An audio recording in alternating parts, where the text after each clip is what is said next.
Hello and welcome, I'm Jessica Shales and this is a quick tip from FluidWebWorks. I want to talk to you about monetizing your website. Now I'm not going to talk about a whole e-commerce solution because there are a lot of different plugins that I will recommend that I've used before, but for now I just want to talk about a quick way to add PayPal to your website. I'm sure you've heard of PayPal just from making orders yourself online, and it's quite an easy tool to just sign up and add it to your website. I'm going to show you how to do that, show you the different options, and it means that if you just have the odd product and you just want to add PayPal option, you can go ahead and do that right now. So let's get started.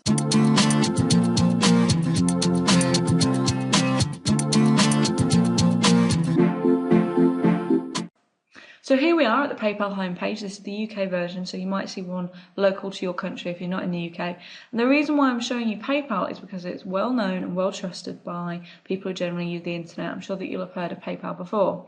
There are other merchant providers and you might want to look into them, but the reason why PayPal is very beneficial is because people are more likely to complete a transaction on your website if they know that you're using PayPal because they trust the brand than they might be with another provider. There are variable fees between the different merchant providers and different ways that they charge, so if you do want to look into that, then go ahead and do it. Now I can just go ahead and log in, but you will need to sign up. Make sure that you sign up with a business account when you do, and if you get the option, then the express checkout is fine for today. You don't need to go to a pro one. You'll be asked for general details about your company, about your address, your telephone number, things like that. In addition, after you've signed up, there will be a process that you can go through, but particularly important to do at some stage is to add a current account so that when you do start making money with PayPal, you can then transfer it to your bank account and it's easy to do. So I'm going to go ahead and log in. And this is the login page I get when I first come in here. So if I want to go ahead and make a new button, then I need to go to Profile and drop down to my selling preferences. This is where you get the option to add buttons.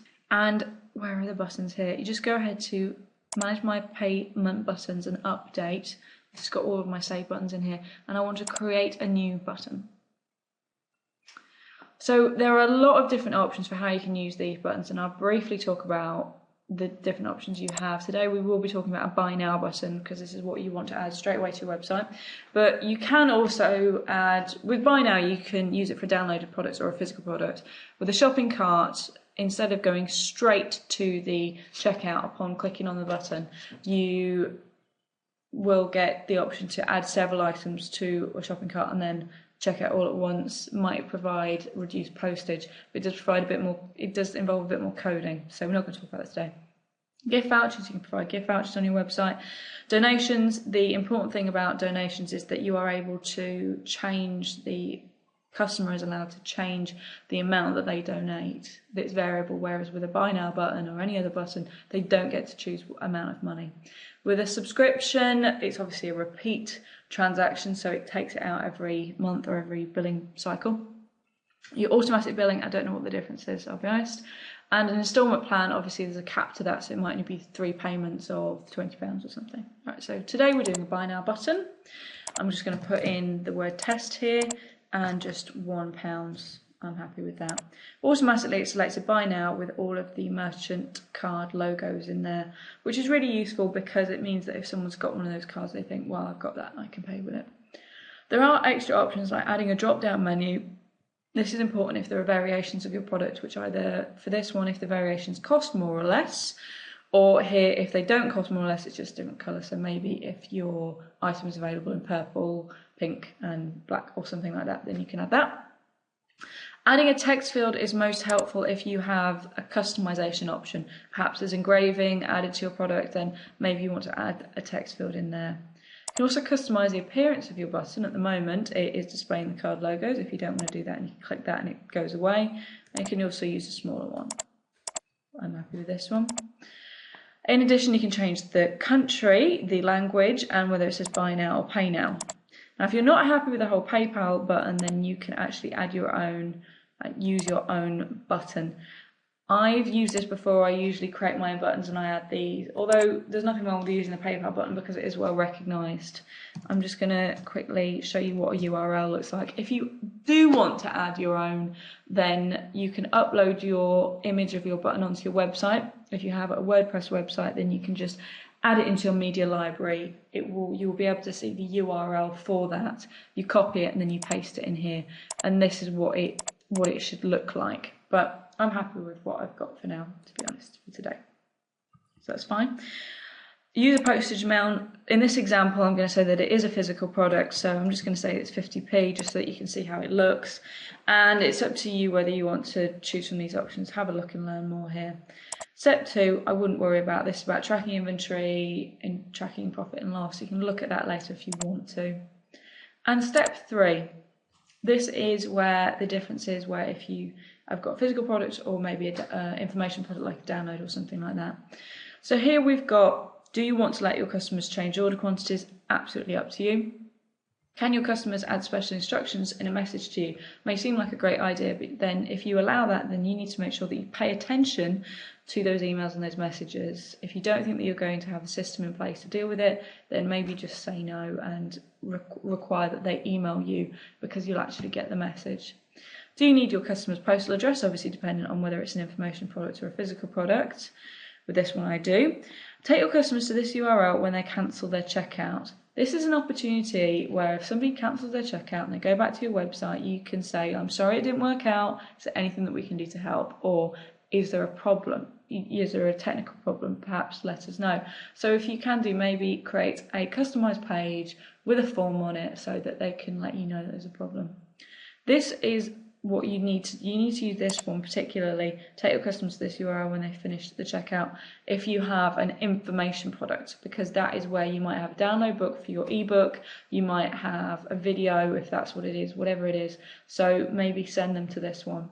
It's also just a good idea at the end just to send them back to you to say yes, okay, it's been successful, instead of leaving them hanging in PayPal land, and to say just thank you very much. So I'm going to add a URL in here, and I'm happy with that. The advanced variables bit you do not need unless you're using maybe a plugin, and then they will just provide copy and paste stuff. A wishlist member, for example, has advanced variables, but you don't need this. So we can go ahead and create the button. Then you're given some code which you copy and paste into your website. If you are not controlling your website yourself, then you can email that to somebody instead. Maybe your developer, then you can just go ahead and email that code. So I'm just going to copy this option, copy this code, and I've already created a page on the Fluid WebWorks website where I want to demonstrate all of this.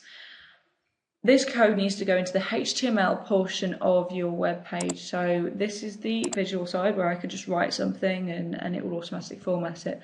But I want to click on this tab, HTML, paste in here, go back to the visual tab, and now we can see that the button is ready formatted.